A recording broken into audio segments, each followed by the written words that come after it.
হচ্ছে রে, তোমাকে যদি না ঘর থেকে বের করতে পেরেছি আমার নামও কামরাঙা না। কি হয়েছে কামরাঙা? এই তোমার মাকে এক্ষুনি ঘর থেকে বের করো। কেন, কি হয়েছে? কিছু হয়নি, তোমার মাকে এক্ষুনি ঘর থেকে বের করো। কি, মাকে বের করবো? তুই বেরিয়ে যা, চলো কুড়ি।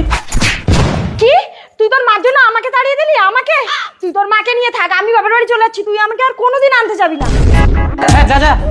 বাটুল, বৌমা হলো ঘরের লক্ষ্মী বাবা, তুই এইভাবে বৌমাকে তাড়িয়ে দিলি? তুমি জানো না মা, তোমার জন্য যদি একটা খাবার নিয়ে আসে ও লুকিয়ে লুকিয়ে খেয়ে নেয়, তোমার জন্য যদি একটা শাড়ি নিয়ে আসে ও লুকিয়ে রাখে, তোমাকে দিয়ে এই বাড়ি সব কাজ করায়। থাক না বাবা, ও তো ছোট মানুষ, হয়তো আমার কপালে এটাই লেখা ছিল। আর আমি আর কয়দিন বাবা, ওকে নিয়ে তো তোকে সারা জীবন চলতে হবে। না মা, তোমাকে যে ভালোবাসে না তার জন্য এই বাড়িতে কোনো জায়গা নেই।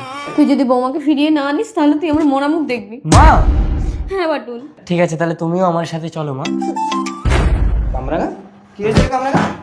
আপনি কাকে ভালোবাসেন, সুন্দরী মেয়েটাকে না কলিজার বাবাকে? যারা যারা কলিজার বাবাকে ভালোবাসেন তারা এক্ষুনি চ্যানেলটা সাবস্ক্রাইব করে একটা শেয়ার করে দিবে আর কমেন্টে লিখে যাবে আই লাভ বাবা। আর যারা বাবাকে ছাড়া সুন্দরী মেয়েটাকে ভালোবাসে তাদের এগুলো কিছুই করতে হবে না।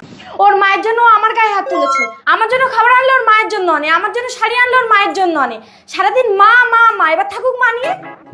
ভারী অন্যায়। ঠিক আছে কামরাঙা। বৌমা, আরে দিদি, আসুন আসুন আসুন, কতদিন পর এলেন, ভালো আছেন? কামরাঙা দেখ তো, শাশুড়ি এসছে। বাড়ি চলো। যাবো না, তোমার মা যে ঘরে থাকবে আমি সে ঘরে যাবো না। আচ্ছা ঠিক আছে কামরাঙা, তো শাশুড়ি আজ থেকে আমার ঘরেই থাকবে, কেমন? না বাবা, তাহলে আমি সমাজে মুখ দেখাতে পারবো না। ওই দেখ, তোর শাশুড়ি তোর ঘরে থাকলে অসুবিধা, আমার ঘরে থাকলে অসুবিধা, তাহলে বেচারা থাকবে কোথায়?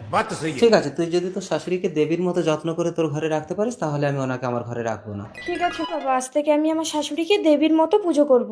মা আমি